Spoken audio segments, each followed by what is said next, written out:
Good evening. Ooh, how's that? How's that volume? Yes, does it sound good? I'm gonna take a seat. Yes, Special's my sister. So good evening. How are we feeling tonight? Yes. Are you feeling warm? Are you feeling loved? Are you feeling seen? Yes. Okay. I feel all of those things. And I'm going to do a quick welcome to make sure everybody does feel welcome. So my name is Ray, like the sun. Hey. And my pronouns are she, they, queen, and I am happy and lucky enough to work at PELF. But, we are changing our name soon to Imagine Black. Can you see it? That was supposed to be way more dramatic. Did it work? Okay. Sits back down. Back to my welcome. So as a reminder, our meeting is a safe space, which means we will not tolerate any racism, microaggressions, anti-blackness. Leave all your isms at the door. We will call it out and disrupt it, like La Madrina taught me. And fat shaming and diet culture is absolutely not welcome here. So we are not down with racism, colorism, homophobia, transphobia, ableism, misogyny. Nope, nope, nope. And we center those most marginalized and those most impacted by policies and systems that the city of Portland insists on calling progressive. And we make sure that these folks know that we will protect them and care for them. And I'd love to do this welcome inspired by my auntie Carlos Kareem Windham, who's not here tonight, but that's my auntie. So I want to hold space and extend a special welcome in no particular order to all Black people, African Americans, trans, NB, and GNC folks, femmes, queer folks, all people of African descent, I see you, people of color, undocumented folks, folks living with disabilities, both visible and invisible, immigrants, hey, refugees, renters, houseless folks, low-income folks, those who have been displaced or gentrified, those who are far from home, whether by choice or circumstance, those who have to send money back home, that's real, domestic violence survivors, all other survivors, mothers and primary caregivers, those previously incarcerated, teachers, those who identify as women, those who lost a parent to cancer or illness, veterans, retirees, and then a huge big shout out to all the organizers in the room. We see you. Thank you for the hard work that you do. I want to welcome as guests of honor today all Native American folks. And I want to acknowledge that until Native Americans get their land back, there will be no justice in the environmental and sustainability movements. Which brings us to our land acknowledgement. Tonight, we would like to respectfully acknowledge that the land on which we are gathering today is the traditional homelands of a diverse array of indigenous tribes and bands. Multnomah County rests on traditional village sites of the Multnomah, Cathlamet, Clackamas, bands of Chinook, Tualatin, Kalapuya, Molalla, and many other tribes who made their homes along the Columbia River, and which is now home to a vibrant Native community representing over 400 different tribal nations. That's amazing. We recognize indigenous peoples as the traditional stewards of this land and acknowledge the enduring relationship between the land and the people since time immemorial. We also want to acknowledge that Northeast Portland was once home to a thriving Black community, and we will not stop our work until displacement and gentrification ends. Thank you.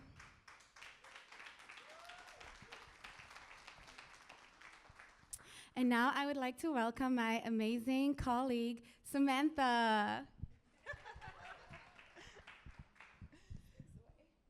Thanks, Ray. Hey everyone, my name is Samantha Taylor. I'm the Director of Development and Communications with PALF, the Portland African American Leadership Forum.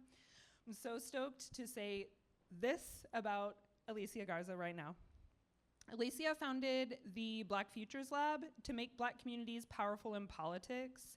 In 2018, the Black Futures Lab conducted the largest survey of Black communities in over 150 years. Alicia believes that Black communities deserve what all communities deserve, to be powerful in every aspect of their lives. An innovator, strategist, organizer, and cheeseburger enthusiast, she is the co-creator of Black Lives Matter and the Black Lives Matter Global Network, an international organizing project in state violence and oppression against Black people. The Black Lives Matter Global Network now has 40 chapters in 4 countries. Dope. Alicia serves as a strategy and partnerships director for the National Domestic Workers Alliance, the nation's premier voice for millions of domestic workers in the United States. She's also the co-founder of Supermajority, a new home for women's activism. She shares her thoughts on the women transforming power in Marie Claire magazine every month. Her forthcoming book, tentatively titled How to Turn a Hashtag into a Movement, will be published in 2020, and she warns you, hashtags don't start movements, people do. Please join me in welcoming Alicia Garza. Yay. Thank you. Thank you so much. Thank you for having me. So I'm going to do this. Okay. Where is it? No, hold on.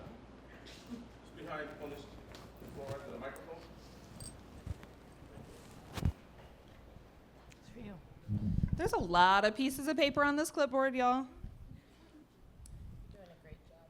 Hey, thanks. I appreciate that. In conversation with Alicia Garza tonight is Joy Elise Davis, who's a Cincinnati native, graduated from Miami University with a Bachelor of Arts in Political Science and Parsons School of Design with a Master of Arts in Theories of Urban Practice. Yes? Okay. She's held support and leadership roles at various social justice organizations for over 9 years. Joy Elise has consulted on urban planning, urban design, and racial equity projects with the City of Portland's Bureau of Transportation, its Bureau of Planning and Sustainability, and their Office of Community and Civic Life. She also has consulted with the Metro Regional Government, Prosper Portland, CGF Architects, and CH2M Hill. Ms. Davis is the founder of the award-winning Design and Culture Lab, a research-driven urban social enterprise that works at the intersection between identity and place. Currently, Joy works as an interdisciplinary design strategist and serves as the executive director of the Portland African American Leadership Forum, woot, where she works to help our Black community imagine the alternatives we deserve and build political participation to achieve those alternatives. Joy lives happily in the North Tabor neighborhood with Emmy-nominated husband, Rob. I see you. We see you, Rob. And her vintage 1973 Honda SL100 motorcycle. Okay, Joy, come on. You better get up here.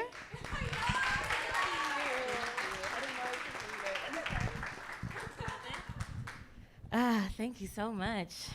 Shout out to the staff at Paul. Thank you for the work. Before we get started, I want to thank our sponsors for tonight. Thank you, Meyer. I know we have some Meyer folks in the room.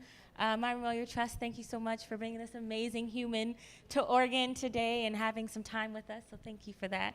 I also want to give a big shout out to the space. This is a Black-owned space, y'all. There's not a lot of Black-owned spaces left in this area. Please support it. Please tip your bartenders. Do all the things. But if you want to book events, please, for real, talk to some folks, and let's make sure we keep this space alive. Great. I'm so excited. Me too. A little nervous, but let's get into some stuff. I'm like fanning. I'm a fangirl moment. I've been following your career and been inspired by your leadership and your activism and research. So thank you so much for spending time with us tonight. I have some questions, but I want this to be a conversation. So feel free to do whatever you need to do to feel comfortable in this space. I really want to spend our time talking about your amazing organization, Black Futures Lab. I want to talk about what brought you here. I want to do some radical imagination with you and talk about what 2020 and beyond is going to look like for the Black community globally, and then we'll bring it back down to this region. That sounds like an excellent conversation. Yeah. You may know this. I'm going to talk a little bit about Portland and this organization that I work for. So Can you actually talk to me about the food? Who made the food? Oh, everybody eats PDX. I don't know if they're still in the room, but yes. It's bomb. Yeah, it was. That mac and cheese. Those wings were slamming. The greens were slamming. Mm-hmm. And the vegan food is good, which I know is hard to do. You know what I mean?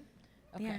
Shout out to them. Thank Shout you. out. Yeah, I'm going to tell about Portland, and I'm going to ask some questions about your org. So I'm not sure if you know, I know you've been here once or twice. So currently, our census tells us from back in 10 years ago that there are around 35,000 black folks that live in the Portland metropolitan area. There's 70,000 in the state that we know of right now. Shout out to Esperanza and the census team who will be counting black folks and getting us to the next number and updating those numbers. But Portland has this history of being a white utopia. It was the only state, Oregon was the only state that didn't have slavery but made it illegal to be black here in Oregon. So if you think about our small numbers, it stems from that. Everything you can think of in terms of sundown laws happening here. Until very recently, a lot of the properties, the residential properties, still said you cannot sell to black folks, you can't sell to other BIPOC communities. So the space and the folks that we're connecting with tonight are a resilient group of people. Often, I would say some that have been erased constantly. The joke is that this is the whitest city in America, and like we're the black people, but they're here and they're thriving and they're doing work, no matter what kind of we see in media and what's happening. For Paul, we're about 10 years old. We were really founded to be a leadership development and kind of a grass tops organization. So we brought together leaders to do a unified action agenda. A lot of things happened in 10 years, but very recently we realized we need to shift our work.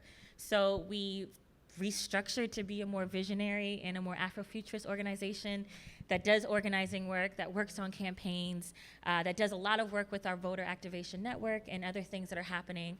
POLF is actually the only organization in the state that has a 501c4, which means we can recruit candidates, we can get involved politically. We think it's irresponsible just to knock on doors and say vote. We want to say who you should vote for and why these folks are important.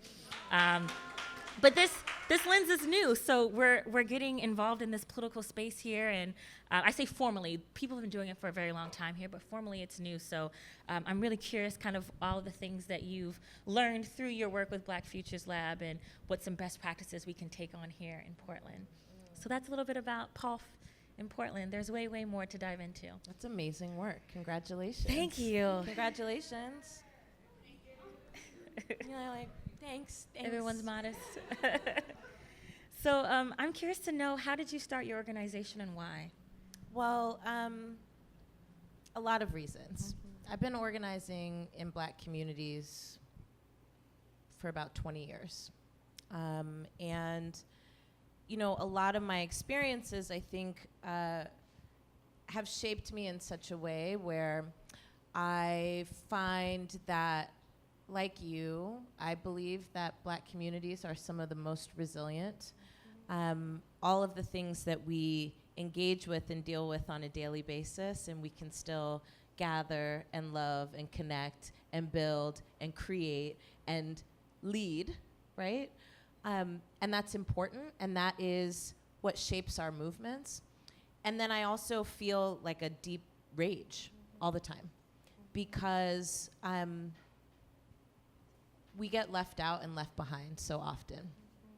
We get left out and left behind in progressive spaces. We get left out and left behind in electoral spaces. We get left out and left behind all over the place. And sometimes we are leaving each other behind, right? Because we've adopted and internalized a lot of ideas about what should be Black and what Black progress is and what Black power is, that often leaves out the people who have been removed from power, right? And who have been excluded from power. So the Black Futures Lab and all of the work that I do is really rooted in that simultaneous like love and rage, right?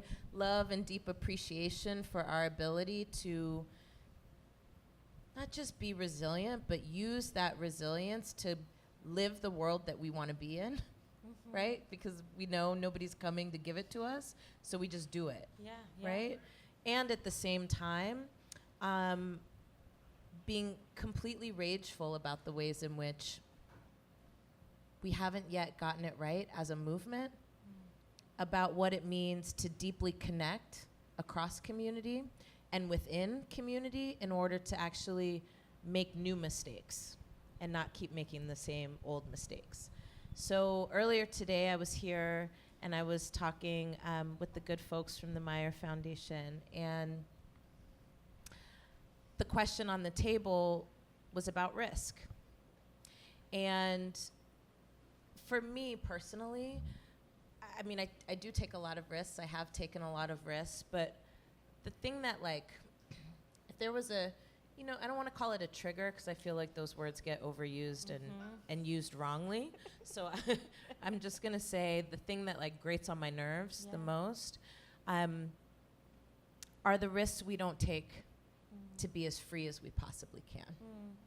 And one of the things that I encountered often in my organizing work was a lack of faith in the ability of Black people to be powerful and to use power responsibly. But I also encountered a lot of work that we have to do, even some of the most radical of us, right, still hold things that don't push our people forward. We hold ideas about who can lead. We hold ideas about what leadership is. We hold ideas about what progress is, right? What does it mean to come up? What does it mean to progress, and under whose standards? So if you mash all of that together, you can imagine that I'm spending a lot of time loving and raging and wanting more for us and believing that we can be more than our wildest dreams. And that's why I created the Black Futures Lab, because I do believe that Black people deserve to be powerful in every aspect of our lives, and I don't think politics should be an exception. If you're like me, after 2016, I think you were kind of like, what just happened? 2016 was a rough year. It was rough on a lot of levels. I mean, one thing that was rough for me personally is that it was almost like there was this expectation that Black people needed to vote for Hillary Clinton, right? And that it was the obvious choice. And I think we often get put in these positions where it's almost like people are picked for us, and then we shouldn't have anything to say about what they've done, what they continue to do, where they haven't grown. Or we shouldn't ask them to be better and do better. And at the same time, there was a point in 2016 where we actually needed to have a vision for how we were going to use her as a vehicle, right? And not try to do this thing where it's like, well, I don't like her and I wouldn't have her over for dinner, so I'm not gonna vote for her. You know? It's deep. So in the midst of all of that pain, rage, confusion, irritation, frustration, I started freedom dreaming. I was like, okay, so eventually this is gonna be over. And eventually I'm gonna curl myself out of this ball, right? Where there was also a lot of other stuff going on, like fake ads from Black Lives Matter on Facebook, and you know, there's like a lot of weird stuff going on that year. Terrorist stuff. All kind of things, you know what I mean? People being visited by the FBI, all the things. One of the ways I got through that year was dreaming about, if I could do it my way, what would I do? If I got to lead, it's okay. I'm like, I kind of want to, what you got over there? If I got to lead and do it the way that I thought it needed to be, hey, without shrinking, without worrying about what other people would think, how other people wanted to do it, if I could like really actualize the things that I thought needed to happen, what would I do? And so that's what I did. And this wasn't your first time leading an organization. No. Can you talk about, I know I've been you. doing this work for a long Yeah, time. for a very long time. 20 years. Yeah. Can you tell me how this is a little bit different than some orgs you've led in the Well, past? Look, the Black Futures Lab, our focus is about making Black people powerful in politics. And the way that we do that is that we engage with Black people. Yeah. We engage with the contours of who we are, right? So we know Black people are not a monolith. We collect relevant and recent data about Black people, our experiences, and what we hope for our futures.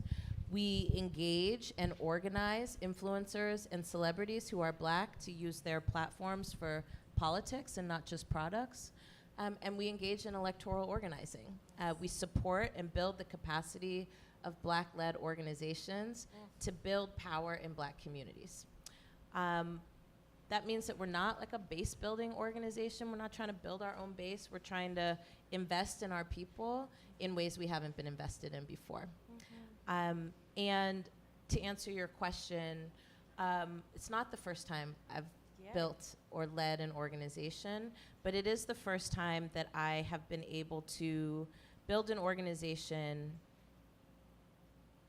that is specifically focused on Black political power and unapologetically engaged in this garbage that we call elections, while also having a longer term vision for what it is that we use elections for. Elections are vehicles. Elections are opportunities for us to demonstrate what we've built and how many people we can move. It is not about those candidates.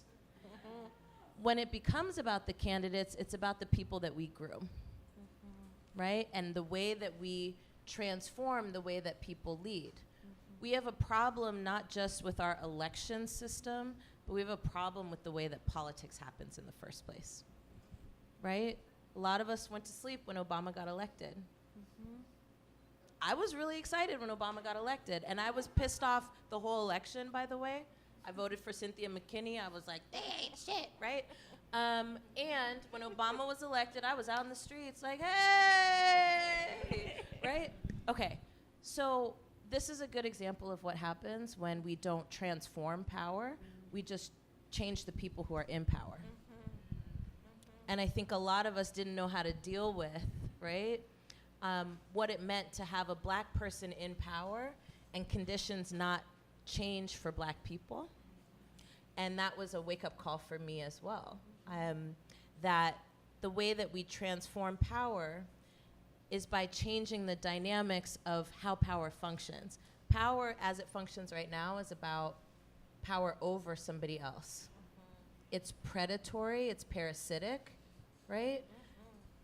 But what would politics look like in this country if power was interdependent and cooperative, right? If power built rather than destroyed, right? And if power was about building more leaders rather than consolidating into one leader, right? So that's the freedom dreams that we have as an organization, and that's what we're working on. Thank you so much. I would love to talk a little bit more about your Black Census project. Let's talk about it. Yeah, tell us what it is. We gave you a little taste of it earlier, but why was this such a big deal, and why did you have to do it at the timing that you did it? Because everybody thinks they know what Black people want without actually talking to Black people. Well, you could just call a Black person? That sounds... I mean, apparently all you gotta do, it's almost as if fried chicken and greens and mac and cheese from Sylvia's is like the bat signal, right? And then all you gotta do is put a plate in front of a white person with a suit on, and Black people gonna be like, okay, that's what's going on. That's what you would think. Some hot sauce? That's all that happens, right? Like, you get people on talk shows doing the Dougie. You get people throwing concerts with Jay-Z and Beyonce, but how many times did those folks come to your community? Not the bougie parts, but how many times did folks come to the community and really sit and build with people and keep coming back to the point where you start knowing people's names and you start knowing where people live and you start knowing who's connected to who? Like, that's how politics should function. And so we did the census because we knew that this year was coming and that everybody was going to talk about what black people wanted, but nobody was going to talk to black people. So we talked to as many black people as we could, which equals 30,000 black people in all 50 states. We talked to black people, and we focused on investing in organizations that were rooted in black communities that are often left out of any kind of count of black people. So black communities that are trans and gender nonconforming, gender non-binary, black communities that are lesbian, gay, bisexual, and any other sexuality besides heterosexual. We talked to black people who are incarcerated currently and formerly. We also talked to black people in rural areas, and we talked to black people who were born in the US and folks who were not. And what was important to us is that we painted a different picture of who is Black America. When we talk about black folks, people start, like, we finally moved from not wanting to talk about black folks, but now we just say African American to say everything about all black people. And we're not all from here. We weren't all born here. We all come from different experiences. That's what makes us so rich. And at the same time, what does it mean that the most powerful voting bloc in this country, besides old white people, is completely understudied? What does it mean that the needs and concerns of the most powerful, most consistent voting bloc in this country is not nuanced, right? So if you were an alien from outer space and you landed here during the debates, you would think that the only thing black people care about is criminal justice reform, right? What our survey said was that, I feel like Steve Harvey. Survey said, my suit's not oversized though, but we're not gonna go there. We're gonna leave Steve alone. We're gonna leave him alone. Low wages that were not enough to support a family was the #1 issue across age, across gender, across geography when it came to black folks. But that's not what these candidates are talking about on stage. They're not talking about why that's the #1 issue for black folks.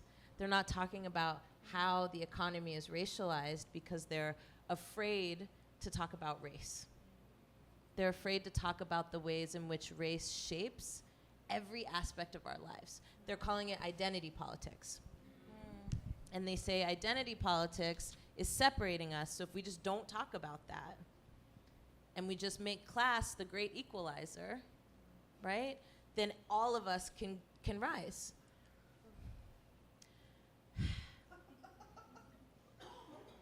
The economy is racialized, it's gendered, right? It's all of these different things. So that's a problem.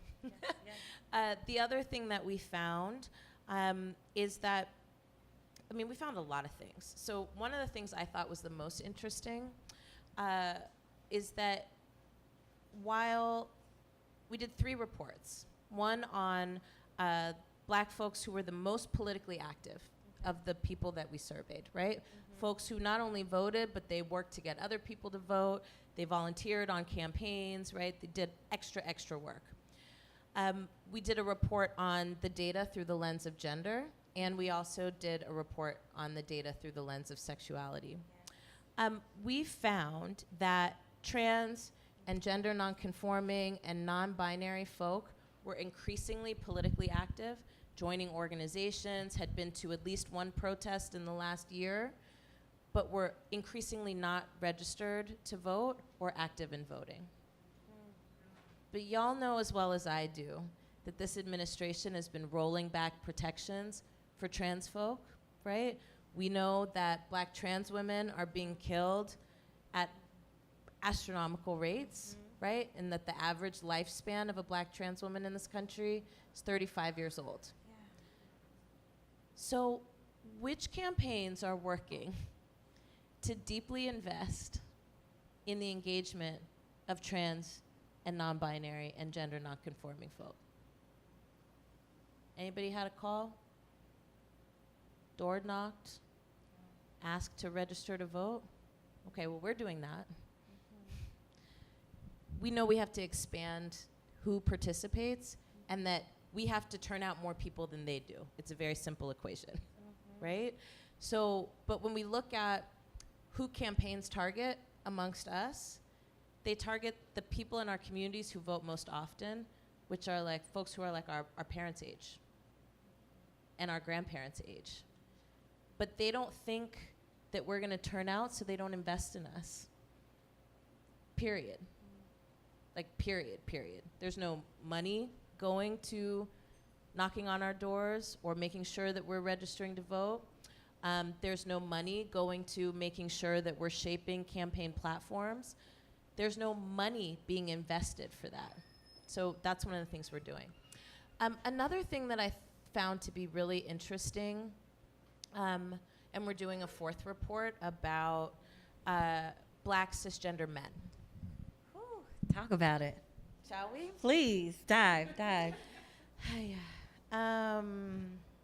There's a lot to say here, but one of the things that I found really fascinating is that a lot of us talk a lot about the power of Black cisgender women in elections, and it is true. Black cisgender women, and are folks familiar with these terms I'm using, by the way? Cisgender, non-binary, anybody like, I don't know what the fuck you're talking about. Yeah, thank you for saying that. Okay, so cisgender is basically a person who identifies as the gender they were assigned at birth. Okay, so when I'm born, hospital looks at me, they look at my genitalia, they're like, okay, you're a woman, you're female, you're a girl. Okay, so I'm a cisgender person, I identify as the gender I was assigned. Folks who are non-conforming, non-binary, trans, don't identify with the gender they were assigned. Okay. Did I miss anything? Folks in the room want to add to that? Gender fluid. Can you add your own piece real quick? So gender fluid is basically when you're on a spectrum of you're either identifying as female for the day or male for the day. Your pronouns can vary from she, her, kind of they, them, but typically it's they, them, majority of the time. Excellent. Thank you. Gender fluid. Yeah. Why is this important? A lot of people talk about the power of Black cisgender women, and we are powerful. We participate actively, donate to campaigns, fundraise for campaigns, we raise a lot of money. We basically save this country over and over again. You're welcome. From like all of the calamity that it's trying to do to us and to itself. And so it almost sounds like there is a corresponding notion that Black cisgender men don't participate. That's just not true. Black cisgender men participate at comparable rates that Black cisgender women do.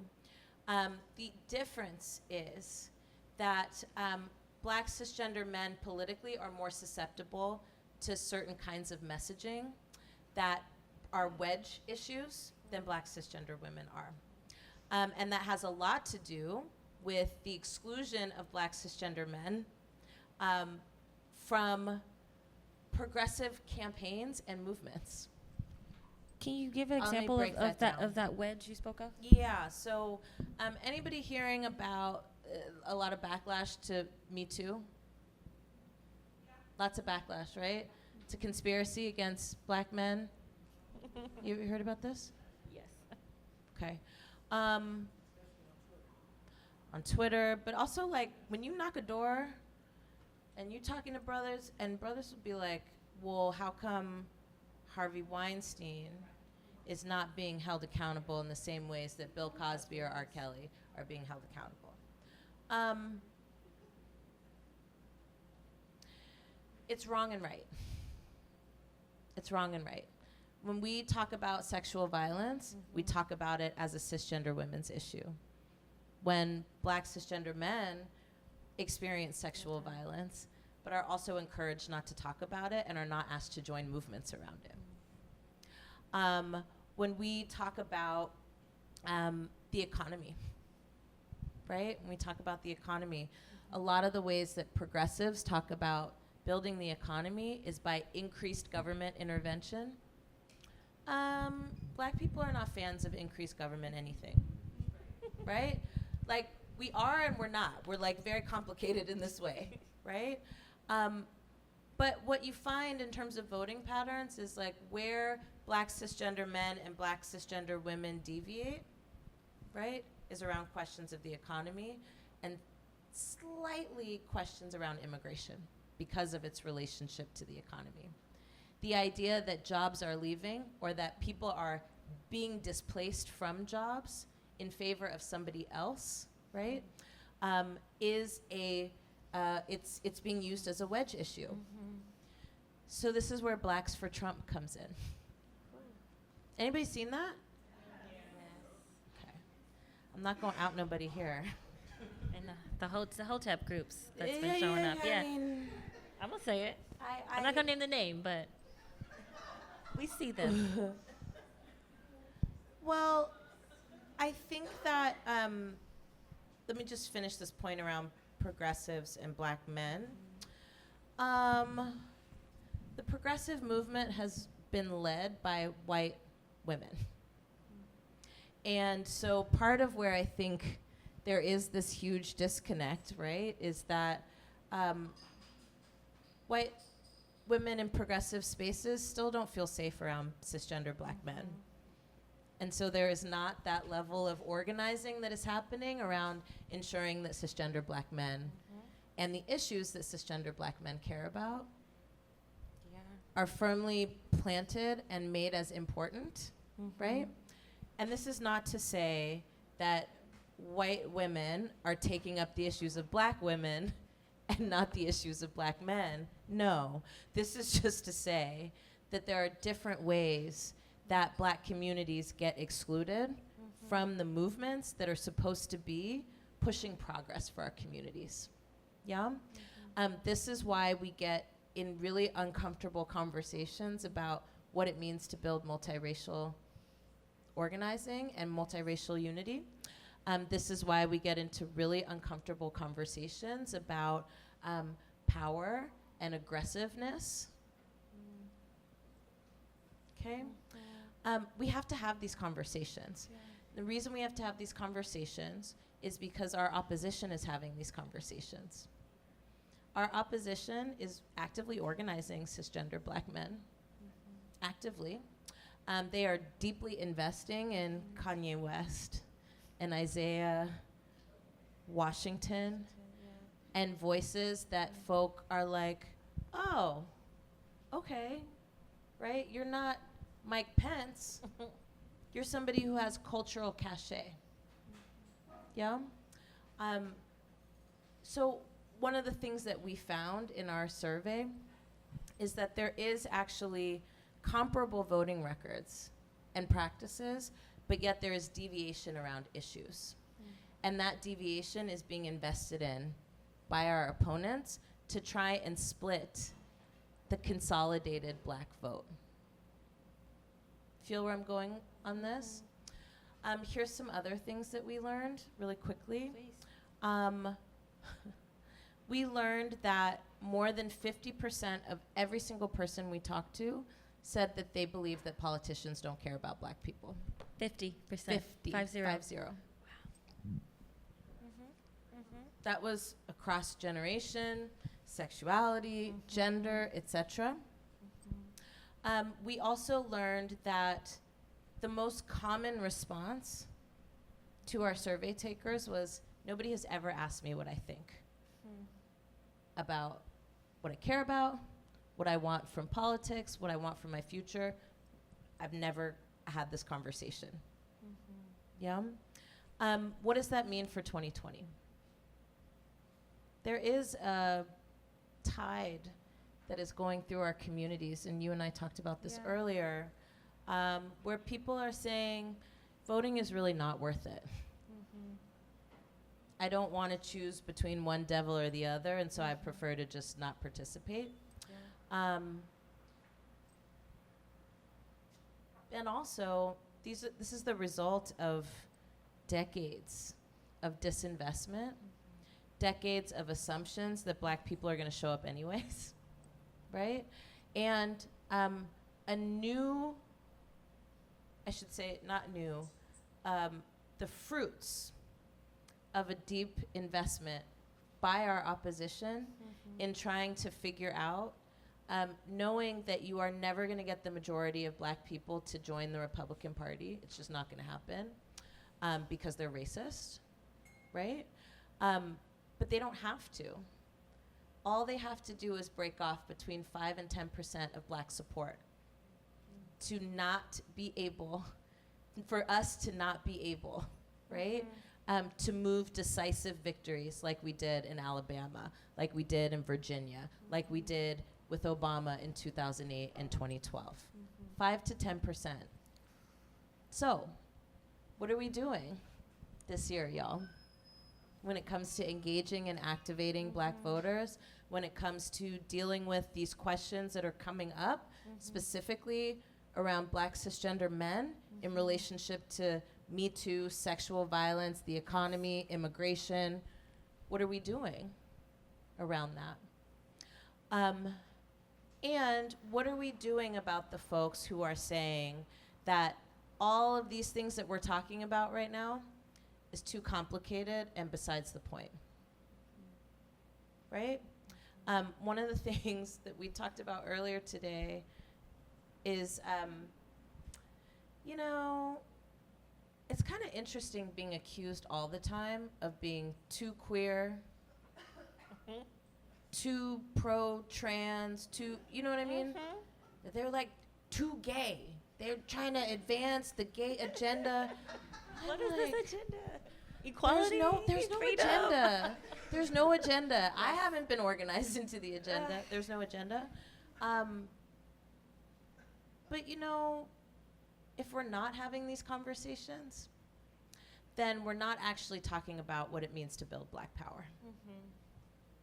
If we're not having these conversations about who amongst us is getting left out, left behind, right? Then they're gonna be successful in breaking off that 5 to 10% on these very issues, right? The issues of sexuality, these issues of gender, these issues of violence and how they impact different ones of us differently, issues around the economy and who's getting ahead and who's not getting ahead and why. If we're not talking to our folk about this, we're either gonna have another 4+ years of this administration, and I mean that, 4+. Yeah. Or we're gonna continue to have people that leave our issues out, right? That come to us for our votes, but don't ever come back again until they need them again. Ooh, so many questions I have for you. Follow up. We just implemented our first time ever our Black Queer Feminist lens to all the work that we do, which I think adds a lot to what you were talking about. How do we center black folks that are most impacted by issues and not put their issues to the side and say we're just doing the, you know, the more favorable blacks can speak first and we'll trickle down to you. What do you think that looks like in practice from your perspective? You have a lot of years of experience of, I'm sure, of people not centering that particular group. Well, I think it requires us to have a different conversation about what power looks like for us. The thing I find weird about the Me Too conversation is that essentially what it's saying is, white people are allowed to do it, so we should. If that is our vision of where we're trying to go, we're in a lot of trouble. If the vision is we should be able to do what white people do,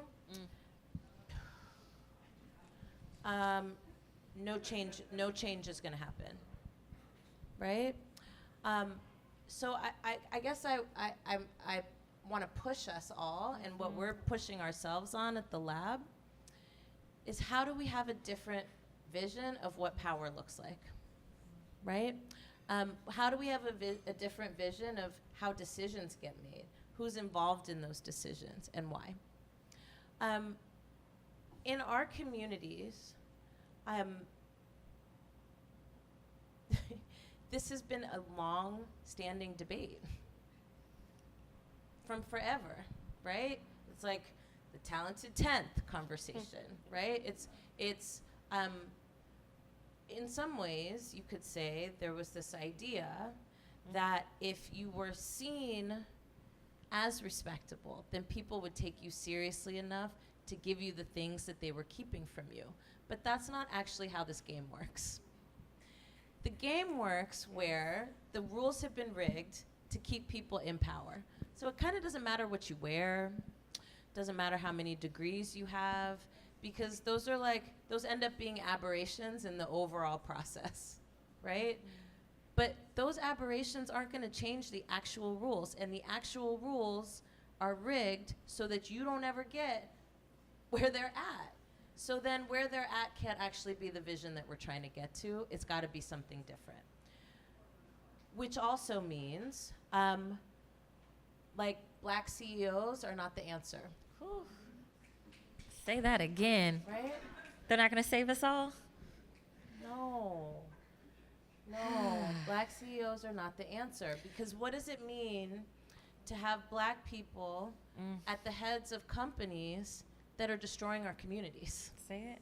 These are hard conversations we have to have, and I don't have answers for them, but if we don't answer these questions collectively, then somebody's gonna answer them for us, period. And I guess I feel like, for me, part of what we've got to figure out is how are many communities leading on behalf of black communities, and how do we coordinate? Because our communities are stratified too, just to be frank. We have more black people in decision-making positions than we've ever had, right? Well, post-Reconstruction, right? We have more black billionaires than we've ever had, right? We have stratification too. We also have a lot of black folks that are poor, right? And that aren't gonna amass generational wealth. It's just not, that's not how it's set up. So what do we do about that? And how do we make sure that all of us, right, get to participate?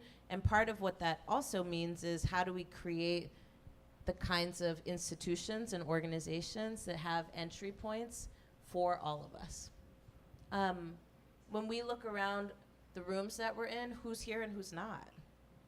We have to just keep asking ourselves that. Who's here and who's not? We say that white folks in progressive spaces need to do that. Y'all need to ask yourselves, why aren't black people here? We gotta have the same conversation. Are most of us in here folks who have college degrees? Are most of us in here folks who are using a particular kind of language? College degrees aren't bad. Particular language isn't bad.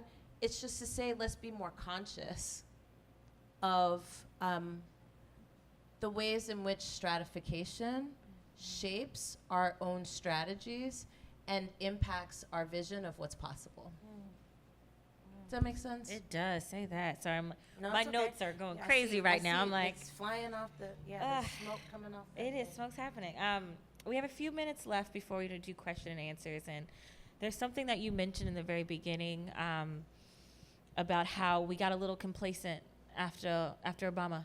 Some of us did. Some of us did. What if something beautiful happens? We stop Trump. It's, I know. Go with me. It's December 1st. We took our break. We relaxed. We're ready. What is that next part? Like, it's not over at this point.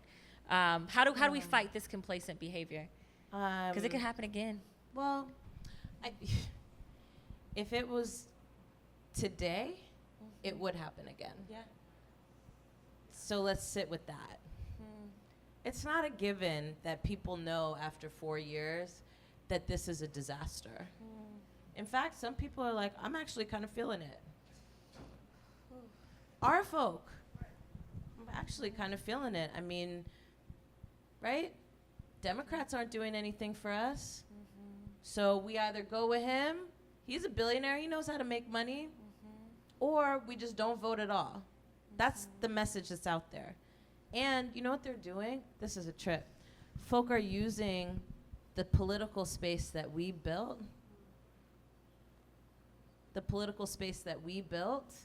right? Around black power, around Black Lives Mattering, around reparations.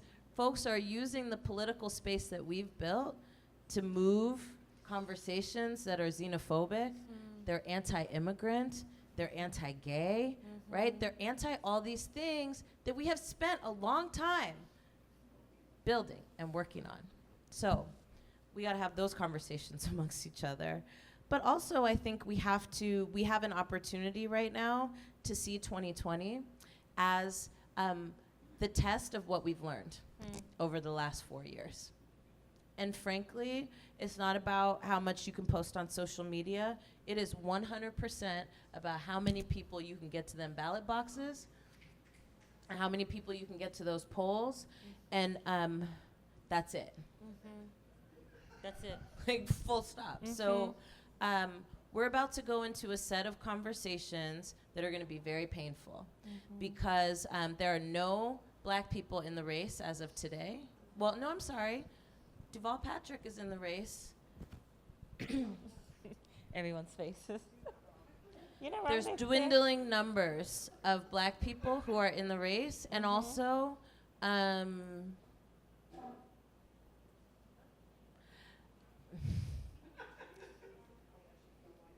so E and I were having this conversation today.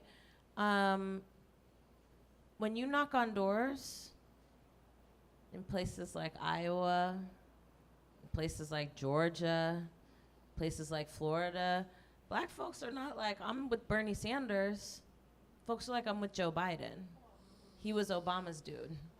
So if he was Obama's dude, I'm with him. Yeah. These are important conversations for us to be having. We're not all of one voice.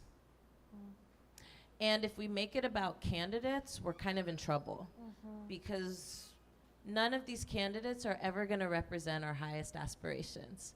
So I think, just like the census work y'all are doing, it's about resources, and resources are power, right? And so in some way, the more you can demonstrate that you can move people, the more power you have. Full stop. If black voter turnout is higher than ever, and black folks have an agenda that we're moving, black people can be powerful in politics. Challenge is, black people turn out, but we haven't done that work around what's the agenda.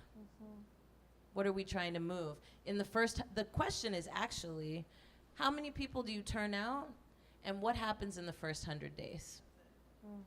First 100 days, they're picking cabinet positions, right? They're picking decision makers. Are we picking decision makers, or is somebody else picking decision makers for us? We are holding a lot of power. And I'm not going to do that thing where I'm like, we're not using our power. I don't think that's true. I think we've just been incomplete in the equation. We're using our power, but we're not getting anything out of it. So this is an opportunity, I think, for us to actually get something out of it. What we did at the lab is we took that data from the Black Census survey and we turned it into a black political agenda. Because we're not under any illusions that Joe Biden is gonna make people run out their house and down to the polling station and wait for 3 hours in line with voting machines that don't have no power cords. Joe Biden is not Stacey Abrams, my friend, right?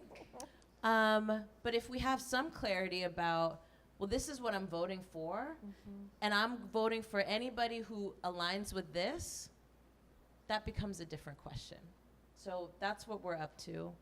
And then frankly, we're trying to have a lot of cultural conversations. Yes. We're trying to have these conversations about who's being left behind. And how do we not throw our own folks away? Whew. Accountability and throwing people away are actually different things. And to have accountability, we have to have relationship. And if we don't have relationship, there's no basis for accountability. So we can call people trash all we want, but at the end of the day, that's not organizing.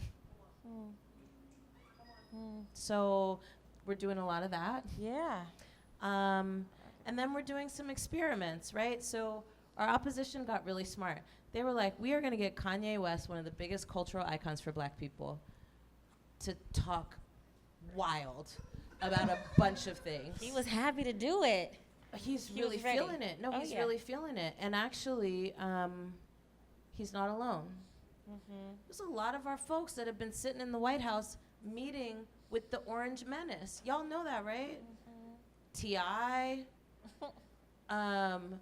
Kanye, Isaiah. Like, they've had a lot of meetings. Harvey, I think Steve Harvey. A lot of them. They are having meetings on your behalf and saying, we speak for black people. We want opportunity zones. So, yeah, we can't let that terrain go uncontested. So, a lot of our celebrities have platforms of millions and millions and millions of people, and they're using them for products and not for politics. And if they are using them for politics, it's not politics that's helping to advance us. So what if that was different? Organizers are not having conversations with influencers that have millions of people that will do whatever they say with a tweet. We are like asking them to, can you tweet about my thing? We gotta build relationship. We're still in a black renaissance. Black is still cool for the time being. Y'all know what I'm saying? So this is an opportunity to take advantage of that. We all know that black is cool until you have to be black. Hey. Hey. But for the time being, black has some cachet. Let's use that in 2020. And let's shape it and define it for ourselves. And let's get the folk who are like talking to millions of people every single day about Nike to talk about elections and power and money. Like, shout out to Marshawn Lynch. He kept it a buck. He was like, keep your money, check your chicken. You know what I'm saying? He really did. He went on a whole thing about health, wealth, okay, and power in 30 seconds. Okay? He reached a lot of people with that. That's the kind of organizing that I think we need to be doing this year. And then really, November is like how we did. November is how we did. It doesn't matter actually a lot besides like getting this man out of office, who it is, right? It's how many of us turned out. That's the only way that what they do from January whatever through May, that's the only way that that becomes about us. So that's what I got to say about that. No, this is perfect. 2020. It's here. 2020. It's here. happening. It's here. It's real. Oh, it's real. Well, before we go to question and answers, I do want to share a fun fact about Oregon. So we do not know our black voter turnout rate in the state of Oregon. But POLF is working on it. So as you checked in, hopefully you got a chance to take the Black Possibilities Survey, or you're thinking of taking it. We need to map where black people live. We need to be able to connect that so we know what our voter turnout rate is. Because right now, nobody knows. And how we cannot build power without push. Well, we can, but it'll help us build power by taking this survey and getting involved. I love that.